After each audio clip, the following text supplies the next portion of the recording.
Greetings everyone from St. Albans. It's been quite a while since I have published any blog. There's been a lot of changes. I have now left Gloucestershire and I have left Gloucestershire Police, but there is one topic which I really wanted to cover. I think this is super important to talk about domestic violence and rape and how it's looked at differently in the UK. I have completed an interview with the detective sergeant before I left, and also I'm going to be interviewing a Hungarian lady who is working as an interpreter, but for personal reasons she has done a whole lot of research into the domestic violence and dynamics and dangerous personalities. She will talk all about that, and I would like to just bring it all together. What I have seen a lot, doing a lot of interpreting with Hungarian communities, but will relate to other immigrant communities as well, is that people are so scared of murder and what if I get raped or I get murdered. But I actually think, and correct me if I'm wrong, that most of the murders and rapes are domestic, people who know each other, committed against each other. Well, domestic violence is one of those offences that affects all communities of all affluence, whether it's people who are very wealthy or people who do not have a lot of money. It's a full spectrum of society across all communities. And people obviously, as you said, suspect some danger from somewhere outside and not from the loved ones. So that causes lots of confusions.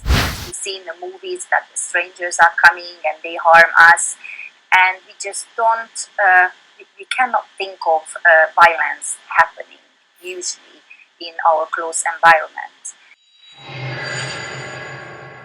The reason, what I have noticed in Britain, the reason they think about or deal with domestic violence so seriously before something serious happens, because they have discovered that a lot of the serious offences like murder actually happens because there were things happening before and they ignored it, and that's the last case scenario.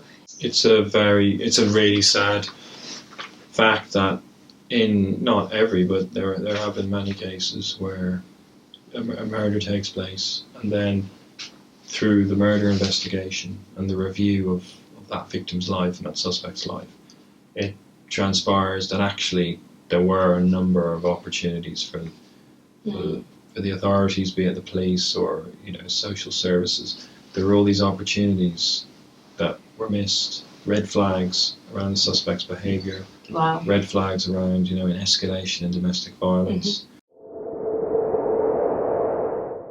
And that's one of the reasons that there is so many crime and harm is happening. Also, people tend to call the police or tend to look for intervention when it's way too late. People often forget that police is there to protect the public, preserve peace, prevent crime. So police is not just there when there is already trouble. Police can be involved a lot before. And also they can help you to contact some other services like Women's Aid, which is a national organization, or Men's Advice Line, which is another one. If you're confused or if you're frightened, you can contact us. We're there to help. Yeah. I've sometimes spent an hour on the phone to a victim just listening to everything she has to say, and then we can offer support from that. Yeah. And I think that's the key message is we support you, we support victims of domestic violence, of all sexual violence.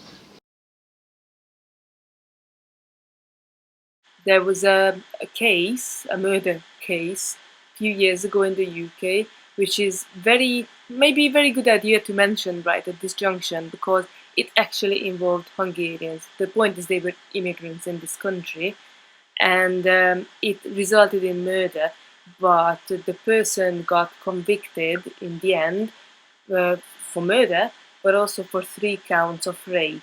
And very much that was an absolute perfect example of what we're talking about, when it can go so wrong that it ends in someone's death. But in this case, it was the woman, the victim, who ended up dying, but she was raped repeatedly over the years.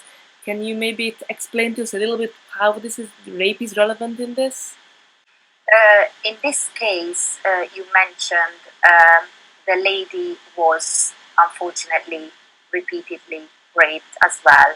And she again turned to for intervention way too late, and eventually she was killed by the husband in this case.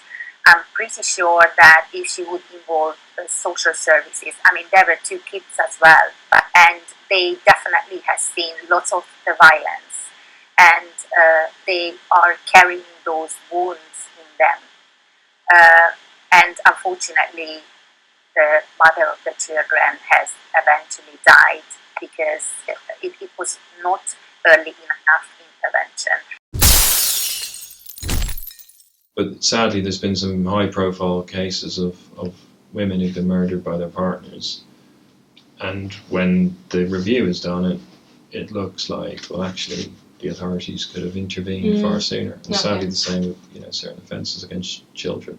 So every time something like that happens, we try and learn from it and prevent it ever happening again, and not being in a situation where we're investigating a murder but realise we could have intervened sooner. Could have been prevented.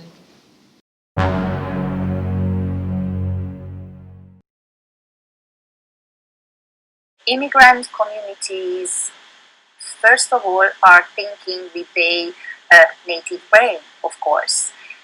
If in the country of origin, police was only coming when blood was shed, then that's what they expect. They don't think that this is another country and the rules are different here.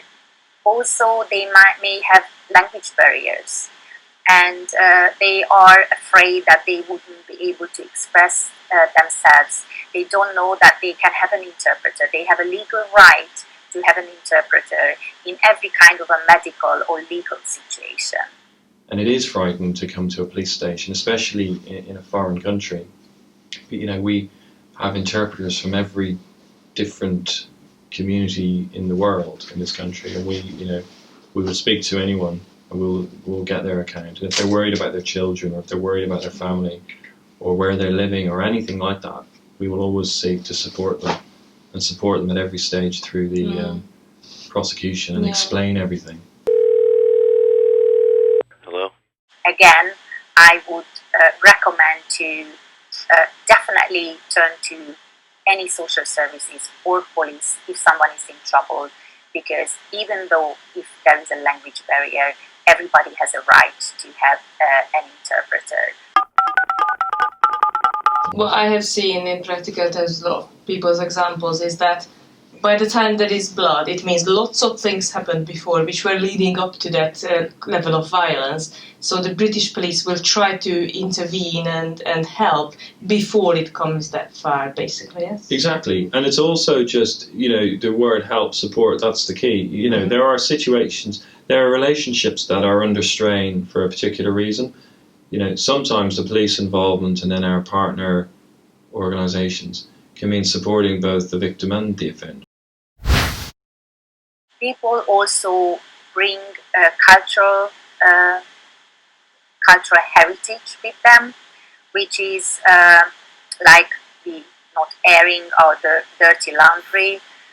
So that's one of the things that prevents people to turn to authorities when they need them.